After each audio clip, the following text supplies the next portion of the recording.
अस्सलाम वालेकुम जी, welcome back to my channel.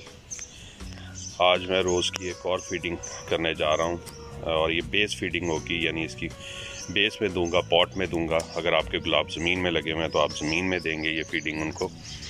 देखिए, जब तक विंटर रहा, टेम्परेचर 35 से रहा, मैं वीकली बेसिस पे रोज़ इसको 2 से 3 फीडिंग दे रहा था। अब टेम्परेचर 40 को क्रॉस कर चुका हुआ है, तो अब मैक्सिमम वीक में एक फीडिंग रोज़ को देनी होती है। तो मैं वही एक फीडिंग दे रहा हूँ। एक फीडिंग मैंने आपको बता दी है, एक टाइप की फीडिंग जो कि स्प्रे से मैं दे रहा हूँ, वो भी मंथ में 2 दफ़ा देता हूँ और इसी तरह 2 दफ़ा ये बेस फीडिंग देता हूँ। तो आज की जो बेस फीडिंग है वो मैं आपसे शेयर करने जा रहा हूँ। अब साथ साथ ये आपको बताता चलूँ, क्योंकि गर्मी बढ़ गई है, टेम्परेचर बढ़ गया है, यहाँ पे रोज़ेस जो है वो इतना अच्छा परफॉर्म अब नहीं करेंगे। जैसे आप मेरे रोज़ की भी हालत देख रहे होंगे, उतनी फ्रेश हालत नहीं है इसकी। लेकिन इसका मतलब ये नहीं है कि हम इनकी फीडिंग बंद कर दें, क्योंकि इन्हें सरवाइव करने के लिए और आगे अपनी ग्रोथ को, जो स्लो ग्रोथ होगी लेकिन ग्रोथ होगी, उसको कंटिन्यू रखने के लिए इनको फीडिंग चाहिए होगी। स्पेशली ये रोज़ जो है वो मेरा सिंडर में लगा हुआ, सिंडर में तो इट्स सेल्फ मीडिया में किसी किस्म का कोई न्यूट्रिएंट नहीं होता।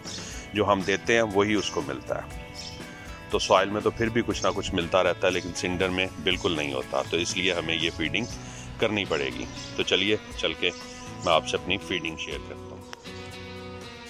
चलिए जी, सबसे पहले मैं अपनी स्प्रे मशीन को ऑन करता हूँ, वेइंग मशीन को ऑन करता हूँ। आज स्प्रे नहीं करने जा रहा मैं। तो ये वेइंग मशीन पे 0 आ गया है। तो जो पहली चीज़ मैं लूँगा वो है NPK 10-40-10। ये मैं 20 ग्राम लूँगा। 10 लीटर के लिए मैं तैयार करता हूँ हमेशा, चाहे बेस फीडिंग हो, और स्प्रे के लिए तो 20 लीटर के लिए तैयार कर रहा होता हूँ। तो 2 ग्राम पर लीटर के हिसाब से मैं लूँगा।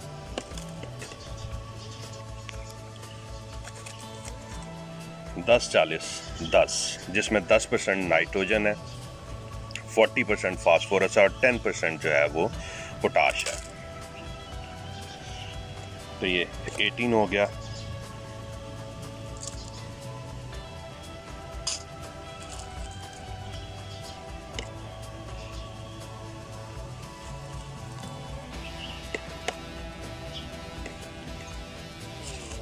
ये 20 ग्राम हो गई।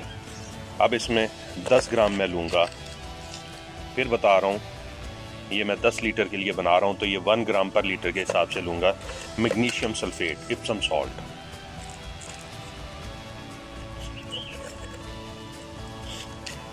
अब 20 ग्राम वो हो गई थी। अब 30 ग्राम तक जब रीडिंग आ जाएगी तो फिर ये इप्सम सॉल्ट भी इसमें 10 ग्राम ऐड हो चुका होगा।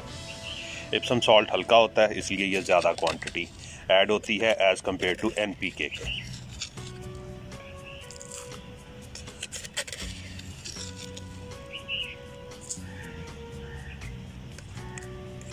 ये जी हमारा 10 ग्राम इप्सम सॉल्ट भी ऐड हो गया, 30 ग्राम हो गया। तो ये हम 2 चीज़ें मैं ले रहा हूँ जो मैं इसमें अपने सोल्यूशन में यूज़ करूँगा। अब यहाँ मैं आपको बता दूँ कि अगर आपके पास NPK 10-40-10 ना हो तो आप नॉर्मल NPK 20-20-20 वो यूज़ करें। लेकिन MAP जो 126100 है वो नहीं यूज़ करनी, और ना ही MKP यूज़ करनी है, क्योंकि हमें इसको थोड़ी तीनों चीज़ें चाहिए, मैक्रोन्यूट्रिएंट्स, नाइट्रोजन भी, फास्फोरस भी और पोटाशियम भी। तो इसलिए वो फर्टिलाइज़र यूज़ करनी है जिसमें ये तीनों चीज़ें एट अ टाइम अवेलेबल हो। फास्फोरस ज़्यादा क्वांटिटी में हो तो अच्छी बात है, नहीं है तो फिर बैलेंस डाइट भी चलेगी। तो ये मैंने ले लिया 20 ग्राम NPK 10-40-10, और उसके बाद 10 ग्राम मैंने लिया इप्सम सॉल्ट, और ये 10 लीटर का सोल्यूशन है। तो ये मैंने इनको मिक्स कर लिया। अब इसमें एक तीसरी चीज़ और ऐड करूँगा, और थर्ड चीज़ ये वही ओरोमेट है, पोटाशियम ह्यूमेट। ये 2 ml पर लीटर के हिसाब से मैं लूँगा। लिक्विड फॉर्म में या सॉलिड फॉर्म में हो तो मैंने आपको बताया हुआ 2 ग्राम पर लीटर के हिसाब से। तो ये 10 लीटर के लिए ये मैं 20 ml लूँगा। तो ये भी उसमें मिक्स कर दूँगा। देखिए, इसमें इप्सम सॉल्ट का मैंने कई दफ़ा आपको बताया रोल क्या है। NPK का तो हर दफ़ा बताता हूँ। इप्सम सॉल्ट जो है बेसिकली क्लोरोफिल जो है ना पत्तों में उसको इंक्रीज़ करता है। जब क्लोरोफिल इंक्रीज़ होगा तो उससे जो है पत्तों का एक तो ग्रीनरी जो ग्रीन कलर है वो डार्क होगा, और दूसरा पत्तों में खुराक ज़्यादा बनेगी तो पौधे की ग्रोथ भी रहेगी। तो इसलिए इप्सम सॉल्ट भी ज़रूरी होता है रोज़ेस को देना। और साथ ये पोटाशियम ह्यूमेट है, इस पर मैंने पूरी डिटेल वीडियो डाली हुई है कि इसका प्लांट्स में रोल क्या है। ये सिर्फ रोज़ेस में नहीं, हर टाइप के प्लांट्स में क्या रोल है उसका लिंक मैं डाल दूंगा आई बटन में भी, नीचे डिस्क्रिप्शन में भी, तो आप उसको देख लें। आपको डिटेल इसके रोल को समझ आ जाएगा कि इसका रोल क्या है, क्योंकि यहाँ फिर बताने से वीडियो बहुत लंबी हो जाएगी। तो चलिए पहले अब मैं इसको मिक्स कर लूँ और फिर मैं आपको बताता हूँ कि इसको यूज़ कैसे करना है। ये जितनी भी फर्टिलाइज़र इसमें मैंने डाली हैं ये सारी वाटर सॉल्युबल हैं, इमीडिएटली पानी में डिज़ोल्व हो जाती हैं और 100% डिज़ोल्व हो जाती हैं। तो अब ये हमारा मिक्सर रेडी है। अब ये जो मग है ये 1 लीटर का है, मैंने आप लोगों को बताया हुआ है। मैं इसको फिल करूँगा। बड़े प्लांट में ये पूरा 1 मग दूँगा और छोटे प्लांट्स में हाफ मग यानी हाफ लीटर। तो इसी तरह मैं देता जाऊँगा। मैंने सारी फर्टिलाइज़र्स हर बकेट के लिए अलग से वेट करके रख ली हैं। अब मैं वो मिक्स करता जाऊंगा और इसी तरह देता जाऊंगा। तो चलिए आज सिंडर में नहीं डालते, आज किसी सॉइल वाले मीडिया में सबसे पहले डाल देते हैं आपको दिखाने के लिए। इस प्लांट की हाइट, हेल्थ और ये सारा कुछ चेक कर लें। ऑलमोस्ट ये 4 फीट हाइट पे है ये प्लांट। तो इसकी बेस में मैं ये पूरा 1 लीटर सोल्यूशन डाल रहा हूँ। ये पूरा 1 लीटर सोल्यूशन मैंने दे दिया और इसी तरह आपने सारे प्लांट्स को देते जाना है। मैं फिर बता दूं कि वंस इन अ वीक मैं दे रहा हूं इस वक्त, पहले मैं थ्राइस इन अ वीक दे रहा था।